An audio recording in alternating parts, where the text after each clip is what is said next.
या देवी सर्वभूतेषु मां कूष्मांडा रूपेण संस्थिता नमस्तस्यै नमस्तस्यै नमस्तस्यै नमो नमः।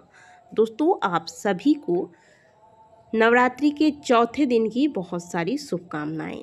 आज हम बात करेंगे माता के चौथे स्वरूप मां कूष्मांडा के बारे में। माता की पूजा विधि क्या है, माता का प्रिय रंग कौन सा है, कौन से भोग लगाने से माता शीघ्र प्रसन्न होती है, माता को प्रसन्न करने के लिए किन मंत्रों का जाप आज के दिन करना चाहिए, तथा माता का स्वरूप क्या है, तथा माता के पूजन से भक्तों को किस प्रकार के फलों की प्राप्ति होती है। ये पूरी जानकारी आज के वीडियो में हम आपको नवरात्रि के चौथे दिन के पूजा से संबंधित इस एक वीडियो के माध्यम से देने वाले हैं। वीडियो को अंत तक जरूर देखिएगा।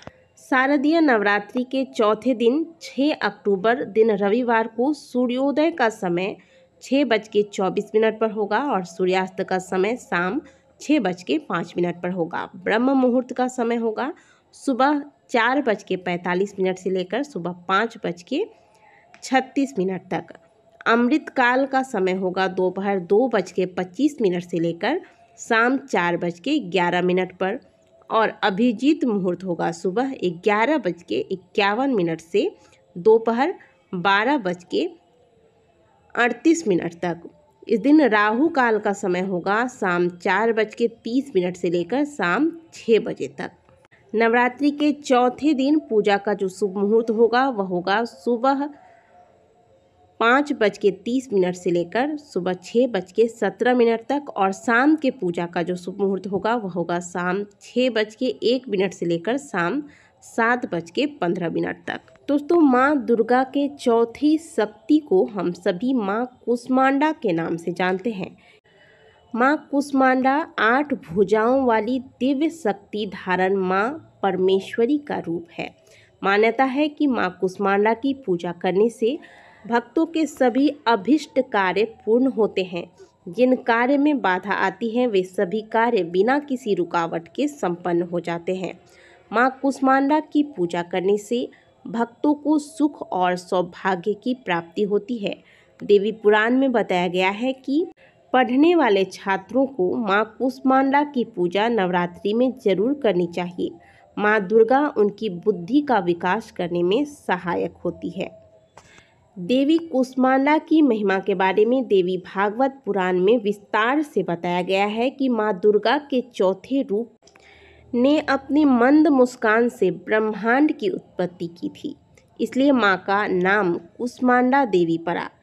ऐसी मान्यता है कि सृष्टि के आरंभ में चारों तरफ अंधियारा था और माँ ने अपनी हल्की मंद मुस्कान से पूरे ब्रह्मांड की रचना कर डाली। इन देवी का वास सूर्यमंडल के भीतर लोक में है। सूर्यलोक में रहने की शक्ति व क्षमता केवल इन्हीं के पास है, इसलिए इनके शरीर की कांति और प्रभा सूर्य की भांति दैदीप्यमान है। इनके ही तेज से 10 दिशाएं अलौकिक हैं और ब्रह्मांड की सभी वस्तुओं और प्राणियों में इन्हीं का तेज व्याप्त है। माँ का स्वरूप कैसा है? माँ कूष्मांडा का स्वरूप बहुत ही दिव्य और अलौकिक माना जाता है। माँ कूष्मांडा शेर की सवारी करती हैं और अपनी 8 भुजाओं में दिव्य अस्त्र धारण किए हुए हैं। माँ कूष्मांडा ने अपनी 8 भुजाओं में कमंडल, कलश, कमल, सुदर्शन चक्र धारण किया हुआ है। माँ कूष्मांडा का यह दिव्य रूप हमें जीवन शक्ति प्रदान करने वाला माना गया है। नवरात्रि के चौथे दिन हम सभी माता की पूजा अर्चना करते हैं। माता के पूजा में विशेष करके पीले रंग का पुष्प अगर माता को अर्पित किया जाए तो माता प्रसन्न होती हैं।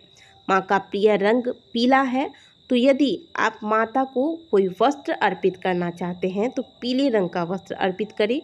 साधक को स्वयं भी नवरात्रि के चौथे दिन पीले रंग के वस्त्र धारण करके माता की पूजा आराधना करनी चाहिए।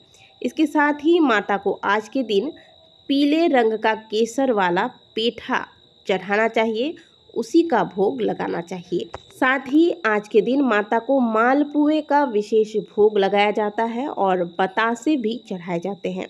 तो आज के विशेष भोग में आप माता को पीला पेठा, मालपुआ और बताशे का भोग लगाएं। इसके अलावा आप अन्य जो भी फल वगैरह मिठाई वगैरह अर्पित करना चाहते हैं वो भी कर सकते हैं।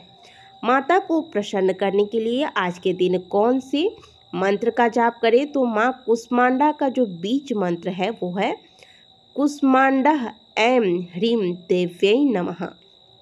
इसके अलावा आप माता की पूजा के लिए ओम कुष्मांडाय नमः इस मंत्र का भी जाप कर सकते हैं।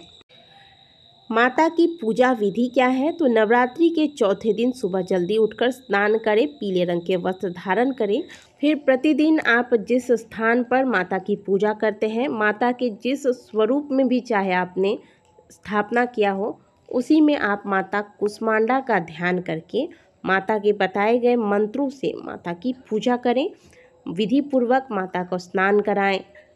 चंदन, अक्षत, बेलपत्र, पुष्प, पुष्पमाला, भोग, धूप, दीप इत्यादि से माता की पूजा अर्चना करने के पश्चात माता के बताए गए मंत्रों का जाप करें। और यदि आप दुर्गा सप्तशती का पाठ करते हैं तो पहले पाठ पूर्ण कर लें, इसके बाद माता के इस मंत्र का जाप करें। या फिर माता की कथा को भी आप श्रवण कर सकते हैं, आज के दिन पढ़ सकते हैं। और अंत में माता कुष्मांडा की आरती करें। आरती करने के पश्चात माता के नाम का जयकारा लगाएं। तो नवरात्रि के चौथे दिन माता कुष्मांडा की पूजा की जाती है। माता की पूजा विधि विधान से करने से भक्तों को कम समय में ही कृपा का सूक्ष्म अनुभव होने लगता है। ये देवी आधियों व्याधियों से मुक्त करती हैं और सुख, समृद्धि और उन्नति प्रदान करती है। अंततः इस देवी की उपासना में भक्तों को सदैव तत्पर रहना चाहिए। तो दोस्तों, वीडियो अगर आपको अच्छी लगी है तो वीडियो को लाइक ज़रूर कीजिएगा। और इस प्रकार के और वीडियोस देखने के लिए, हमसे जुड़ने के लिए अभी हमारे चैनल को सब्सक्राइब करना ना भूलें।